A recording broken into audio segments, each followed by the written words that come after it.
el dedo en la llaga es investigar, informar, cuestionar y desafiar sin miedo al poder económico y político. Enaltecer la cultura, la educación y la innovación para generar sociedades libres. Te invitamos a ser parte de este cambio, donde todas las voces se escuchan. Con Adriana Delgado. Hablar de Mónica Arcelia Huicho González es hablar de Culiacán, Sinaloa. Esa es una parte. La otra parte es mención honorífica en la carrera de Derecho, en la maestría, en el doctorado. Una estudiante brillante, una mujer de lucha y esfuerzo, de la cultura de con disciplina se puede todo. Muchas gracias por este recibimiento y por tan bellas palabras para iniciar este programa tan importante. Magistrada Mónica Arcelia Huicho González, magistrada representante del Gobierno Federal. ¿Por qué la materia laboral? Cuando estudias Derecho dices, quiero dedicarme a lo penal o muchas veces a lo civil. ¿Por qué la laboral? Bueno, hay una inquietud de vocación desde mi época de estudiante en la que teníamos la oportunidad de conocer el vasto mundo de este programa de derecho que para nosotros era novedoso y siempre me sentía atraída por estas particularidades que hacían de nuestra Constitución mexicana una constitución innovadora en 1917. Un apartado era el derecho del trabajo, en el artículo 123 consagrado, acompañado de la educación en el tercero, el 27 que también aportaba cosas en materia de la tenencia de la tierra, la propiedad agraria, el ejido, todos aquellos conceptos, y estamos en la gama de los derechos sociales, de modo que sí sentí una atracción especial y también una facilidad en el estudio de estas materias. En mis estudios de posgrado no me despego del todo de este marco porque iba eligiendo una formación en derecho constitucional muy orientada al derecho público en la cobertura de estos derechos sociales. Así es que es algo que había claro y que además con el paso de los años se fueron confirmando estas combinaciones y oportunidades que definitivamente tomé. ¿Cuántos años tiene usted de carrera judicial? Ya en la impartición de justicia, poco más de 10 años como magistrada federal. Se dice fácil, pero esto conlleva muchos años y, como le decía, mucho estudio, que por lo que veo usted ha sido una estudiante verdaderamente aplicada. Pues me gusta mucho, es un compromiso que adquirí desde pequeña en la formación de la familia.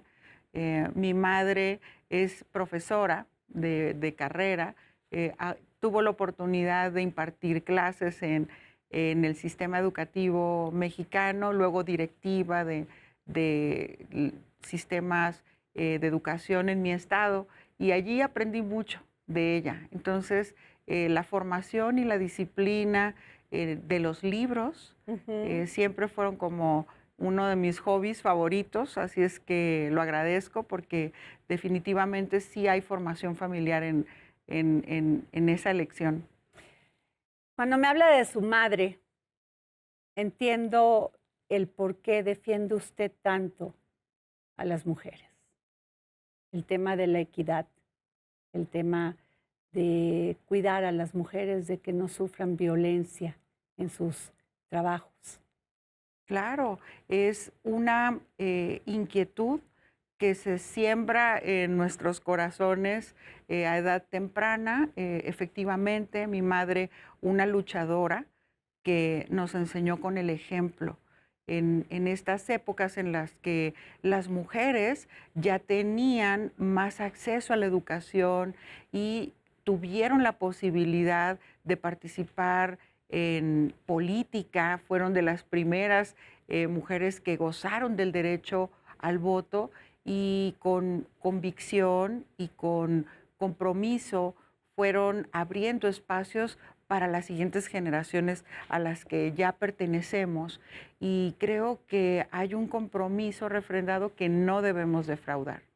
Actualmente, en la función jurisdiccional, acompañando este compromiso de impartición de justicia, en los tribunales del país, los órganos jurisdiccionales de todos los niveles y de todas las materias, hemos comprometido nuestro trabajo hacia un pacto nacional de justicia de género. Y este pacto ha implicado no solo el reclamo de la igualdad de derechos entre el hombre y la mujer, sino también iniciativas de paridad para abrir espacios para que otras mujeres tomen los puestos de alta dirección, que se encuentren en la pirámide de la toma de decisiones en las instituciones públicas y privadas, y en esto hacemos como una alianza de hombro con hombro, inicialmente de mujeres, pero que ahora es una iniciativa de todas y de todos. Entonces son todos los tribunales, son todas las competencias, y no solo las magistradas y las juezas, las ministras, sino también los colegas de sexo masculino, que estamos comprometidos con la Constitución y que creemos en estos postulados, de modo que podemos hacer de esa igualdad legal una igualdad real, que no solo esté escrito en la ley, sino que pueda ser disfrutada y que pueda ser ejercida por todas y todos en igualdad de condiciones. En ese punto me viene esta pregunta. ¿Hemos logrado la igualdad? Y también preguntaría, ¿hemos logrado la equidad? Pues es un postulado y una aspiración del ser humano desde las épocas remotas. Siempre luchamos por estos postulados, los hemos visto a lo largo de la historia, y va evolucionando la sociedad y se va haciendo más consciente nuestra sociedad, de modo que ese motivo aspiracional o esa ambición de la humanidad sigue siendo como perfectible y mejorable. ¿Hemos alcanzado la igualdad? Creo yo que no. Se encuentra ya prevista en nuestra Constitución de manera específica en el artículo 1 constitucional. En la reforma del año 2011, a la Constitución se introducen estos conceptos de igualdad, de derechos humanos y de la prohibición de la no discriminación por ningún motivo. Hablamos allí entonces de la inserción de categorías sospechosas. Y me decías, ¿hemos alcanzado la equidad? Pues bueno, eso es lo que pretendemos a partir de la impartición de justicia, porque depende de las situaciones y de los casos concretos en las que efectivamente hay la percepción de una parte de haber sido vulnerada en sus derechos, lo reclama y acusa a otra parte. Entonces, la equidad así de forma natural no se genera de forma universal en las relaciones humanas, y debemos de contar con estas instituciones que permitan obtener de forma imparcial, de forma autónoma, una decisión a partir de revelar la verdad. Y revelar la verdad en el juicio nos genera una carga adicional cuando vemos categorías sospechosas. Y tenemos un llamado especial para la protección de los derechos humanos de colectivos específicos, como son las infancias, como son las mujeres que han sido discriminadas históricamente, los otros grupos vulnerables como las personas con discapacidad, ahora los adultos mayores. Vemos movimientos vigentes de las personas de la diversidad sexual, porque todas estas categorías, que son ejemplos que las señala la Constitución, requieren una protección especial, y ahí es donde entra la parte juzgadora a utilizar protocolos, a hacer unas interpretaciones y consultas de todo el respeto de estos derechos para que prevalezca la razón y se justifique en un momento determinado un trato diferente, porque esa es la concepción natural en la que nosotros hemos estado trabajando de igualdad, como un reconocimiento a las diferencias. Entonces, las personas diferentes, todos tenemos diferencias, somos diferentes en nuestra constitución, en nuestra conformación, en nuestros gustos, carácter, etcétera. Entonces partimos de esa base. No hay nadie igual, no hay nada igual. Partimos de un reconocimiento de las diferencias porque el que nos haga diferentes la naturaleza no implica que tengamos limitaciones para disfrutar de manera igualitaria a los derechos o de acceder a la justicia en condiciones de igualdad. Hace unos días escuché una entrevista que le hicieron a una exministra de la Corte, ahora senadora. Lo digo así porque fue público, Olga Sánchez Cordero. Y hizo una declaración muy importante, que en muchos trayectos de su vida profesional había sufrido de misoginia, de machismo. ¿Usted lo ha sufrido? Creo que está presente en nuestra cultura, lo vamos a revelar de manera académica, técnica y muy pública en nuestro país a partir de un caso que pronuncia la Corte Interamericana de Derechos Humanos, que es el caso conocido como Campo Algodonero, en el que se señala a nuestro país como un país machista, un país con un sistema construido bajo un sistema patriarcal en el que la mujer está en desventaja por muchas razones. Sufrir la misoginia a veces es invisible y no es tan claro en algunos casos, pero en otros sí, porque estamos hablando de violencia en cualquiera de los dos escenarios y la violencia puede ser inferida de forma directa o de forma indirecta. La violencia directa es aquella física, la que podemos ver en la comisión de delitos, incluso en contra de las mujeres en materia penal, y que tienen su expresión más extrema en la forma de feminicidio. Pero hay otras formas de violencia menos claras, menos obvias, como son la violencia estructural y la violencia institucional. Y me parece que a esta violencia se refiere el caso que nos explicas antes, en el sentido de que la estructura social y las instituciones organizacionalmente cuentan con estándares que colocan a la mujer en un punto y que tenemos que salir de forma a veces estridente a reclamar lo que es justo y lo que corresponde. No debería de ser así, pero incluso lo acaba de señalar en una obra exquisita la Nobel de Economía en el 2023, Claudia Goldin, como un estudio que hace muy impactante a través de los años, en el que señala la existencia de una segregación vertical y de una segregación horizontal. Y aquí vamos a ver esas violencias ocultas, esas violencias no tan claras o esas violencias más invisibles, como son la existencia de estereotipos.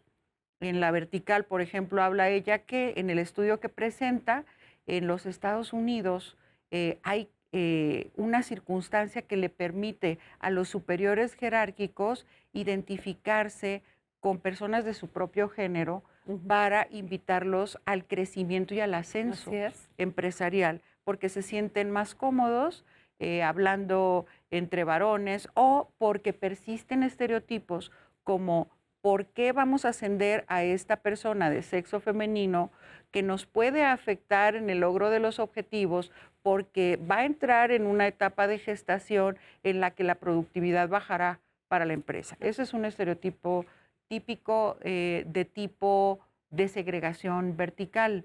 Pero hay otra muy interesante que ella nos señala, que es la horizontal. Y en esta resulta que se presenta en las carreras donde hay unos mejores ingresos y son los puestos más pagados, en donde la brecha de género es más grande porque está ocupada esas carreras como negocios o salud, o en Estados Unidos lo revelaba en la política, los más altos puestos a cargo de varones y otros puestos de menor rango o de menores ingresos a cargo de mujeres. Esa segregación horizontal marca ella un momento importante en la vida de las personas, y en el caso de la mujer dice, salen de la universidad y no hay brecha de género ni salarial. Salen igual, se forman muy bien, incluso la tasa de educación es más alta en la mujer que en el hombre. La tasa de graduación también es más alta para las mujeres, para los varones. Pero, ¿qué ocurre? Que en el camino la mujer se frena en el momento del nacimiento de su primer hijo. Entonces baja su actividad, su capacitación, su información, su actualización, y cuando regresa al mercado laboral ya no está en el mismo nivel. Ya no está en las mismas condiciones. Entonces ella dice, no es discriminación directa, no hay discriminación por ser mujer, pero sí hay una discriminación indirecta de forma estructural o social, porque la sanción es muy alta. La sanción es, no te especializaste porque estabas al cuidado de tus hijos, no te formaste, no te capacitaste, y el costo para mi compañía o para el sector patronal es muy alto. Entonces prefiero no contratarte en esa toma de decisiones. Claro. Lo analiza de manera muy clara y está presente en esos dos aspectos, estereotipos y de otra manera menos visible, como así, de tipo subterráneo, claro, en la infraestructura de nuestra sociedad. Qué interesante. Ahora, sobre esto que me está comentando, el tema de la violencia hacia las mujeres en los trabajos, ¿ha crecido? ¿Ha bajado? Las empresas tienen más capacitación, entienden más esto, pero los índices dicen que hay más violaciones, que hay más violencia contra las mujeres. ¿Qué piensa usted? Creo que hace falta un mayor análisis y continuar con este impulso a la generación de indicadores reales. Seguramente no tenemos una medición adecuada, y recientemente en foros en el que nos hemos reunido distintas disciplinas, representantes con distintos puntos de vista, hemos señalado la ausencia de estos mecanismos de evaluación para identificar el grado de violencia. Si no lo medimos, pues va a ser un poco complicado identificar causas preventivas, causas correctivas, causas de contención como en unos buenos sistemas. Sin embargo, hay un indicador objetivo del que sí vamos a hablar. En el marco del centenario de la Organización Internacional del Trabajo, que se cumplió en el año 2019, ¿no? Los primeros 100 años de la OIT, los países en el mundo llegaron a un acuerdo como técnica para fundar el futuro del trabajo. Decidieron coincidir en firmar una convención mundial denominada Convenio 190 sobre violencia y acoso. Y este es un reclamo que estaba allí permanente en el marco de la OIT. México forma parte de la Organización Internacional del Trabajo y recientemente ratificamos como país este convenio 190 de la OIT. Es impulsado inicialmente por mujeres. Las mujeres sindicalistas llevan esta iniciativa, logran que se perfeccione, que se suscriba, que se formalice esta convención o tratado internacional, y reúne un solo concepto, unifica un solo concepto que le facilita a las personas trabajadoras, no solo a las mujeres, sino también a los varones, a beneficiarse de unos ambientes de trabajo libres de violencia y acoso. Entonces, a partir de la ratificación, los países miembros de la Organización Internacional del Trabajo estamos obligados a crear mecanismos de solución de controversias, a crear mayor conciencia en este derecho de ejercer tu función laboral en ambientes libres de violencia y acoso. Entonces, no tenemos un indicador específico, pero nos genera esta notoriedad que en el marco del aniversario 100 de la OIT se haya adoptado esta iniciativa para garantizar el desarrollo del futuro del trabajo y genera estos beneficios que claro, hay un reconocimiento de derechos humanos, hay un reconocimiento de la dignidad de las personas, hay un reconocimiento de la centralidad del ser humano frente a nuevos retos de la tecnología, de la inteligencia artificial, de brechas digitales, con una base más humana de respeto y de protección de los derechos de las personas. Ok. Magistrada Mónica Arcelia Huicho González. Tenemos mujer presidenta, Claudia Sheinbaum. ¿Cree que va a ser un apoyo para todo esto que usted habla de lo que son los grandes retos en el tema laboral? Por supuesto, por supuesto.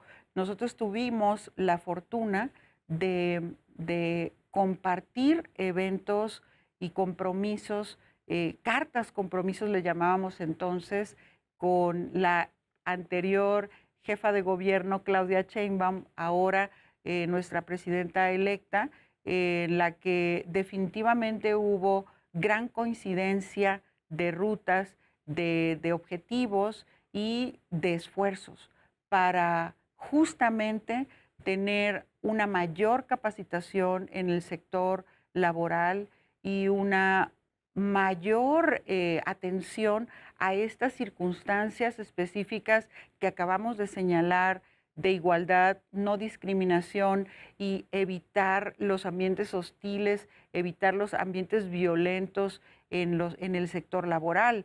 Ella fue testigo, la expectativa es muy alta, pero creo yo que contamos con una persona con un perfil sensible que atenderá estas cuestiones de forma además natural, pero que son un mandato constitucional y seguramente habrá muy buenos resultados, sobre todo aportándose ya la figura de la primer mujer presidenta para nuestro país. Así es. Entonces, creo que este es un gran ejemplo para las nuevas generaciones, lo que me hace recordar el gran trabajo de la primer canciller en Alemania, que fue generacional, fue una transformación ejemplar de una mujer a cargo de la más alta responsabilidad en un país y que creó esa naturalidad, el respeto social respecto de estos estándares igualitarios y sobre todo romper esos estereotipos de la incapacidad de la mujer para ejercer ciertas responsabilidades. Creo que es una gran oportunidad para nuestro país y, por supuesto, una gran oportunidad para la primer mujer mexicana presidenta en este rango. En este sexenio hubo cambios, democracia sindical y también este cambio de las juntas de conciliación y arbitraje a los centros de conciliación. Sí. ¿Cómo va esto? Pues bien, creo que los resultados han sido favorecedores.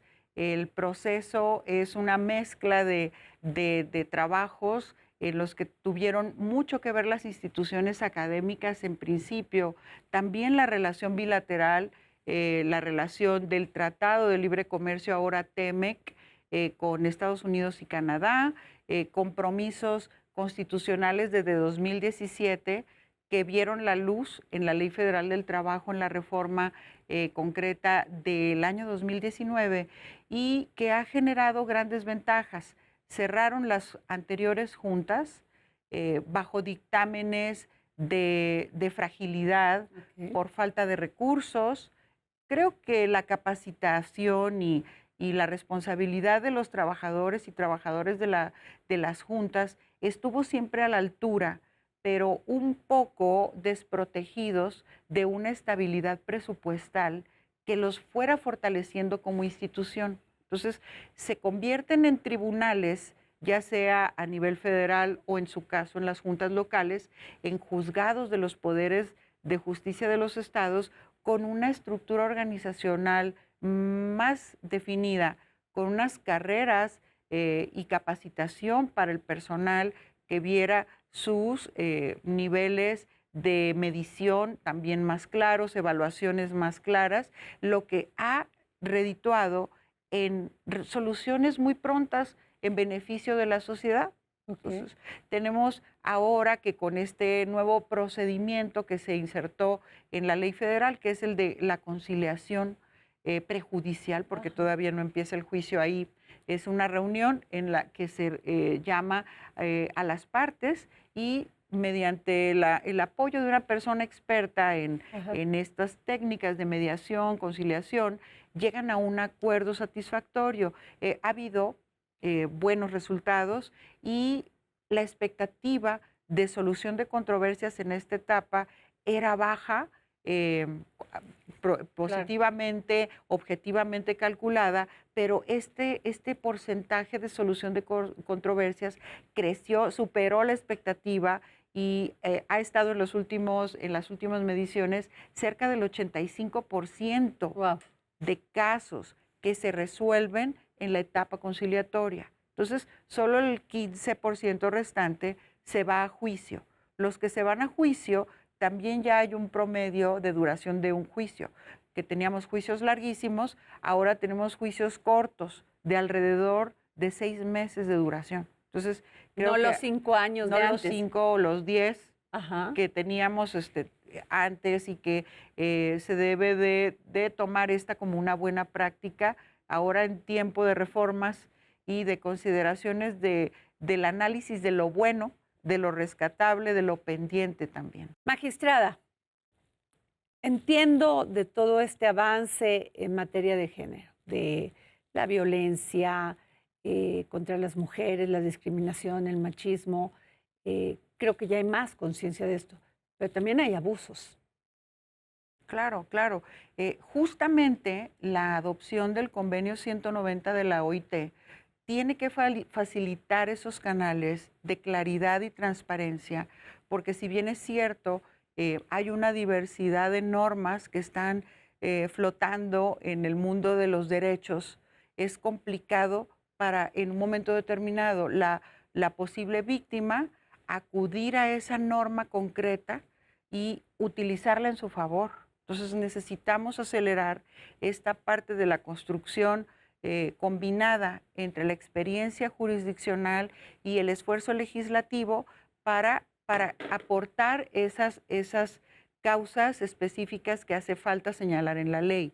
Pero también hace falta identificar esos límites que no faciliten el exceso o el abuso por pseudovíctimas que realmente están utilizando conceptos que estamos trabajando con gran intención de difusión y que se utilizan de forma errónea y para el beneficio personal de las personas, ¿verdad? En caso de juicio es notorio revelar cuando esto está ocurriendo, pero genera una atmósfera contraria al propósito de la ley. Claro. Lo que queremos es tener espacios sanos, espacios libres de hostigamiento, espacios libres de este comportamiento de violencia y acoso, y este comportamiento a veces marginal, porque no es que ocurra en todos los casos, pero sí se presenta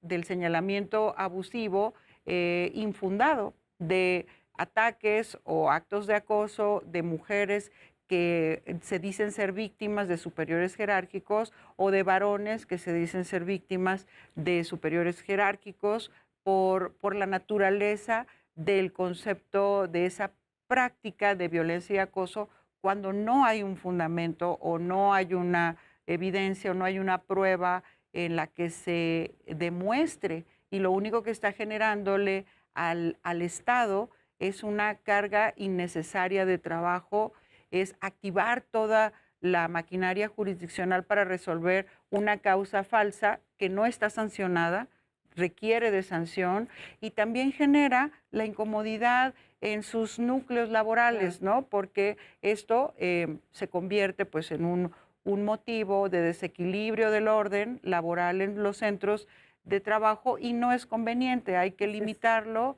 y hay que sancionarlo en un momento determinado. Mónica Arcelia Huicho González, gracias por esta entrevista para El Dedo en la Llaga. Muchísimas Es gracias. un orgullo para las mujeres. Gracias. Muy honrada de que nos hayan abierto este espacio y seguiremos atendiendo las invitaciones que nos ayuden a difundir los derechos de las personas en nuestro país. Mil gracias. Gracias. El próximo jueves, en El Dedo en la Llaga. Precisamente en función de estos valores, ¿no siente que la sociedad mexicana, los mexicanos, mexicanas, hemos sido muy discriminatorios con los pueblos originarios? Y cuando se discrimina, pues no se cuida el entorno, no se cuidan todas estas estructuras, todo lo que fueron, lo que son aún ahora y lo que nos representa. Siempre dejamos que la admiración venga de pueblos extranjeros y no de nosotros mismos.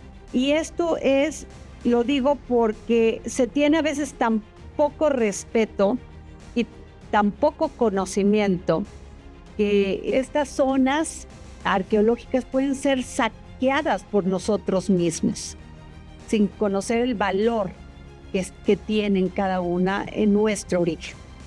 Sí, por supuesto, yo creo que hay una gran dosis todavía en algunos sectores de la sociedad de discriminación, de desprecio por el que es diferente, por el que no quiere llegar a ser como considero yo es el modelo de lo que debe ser. Exacto.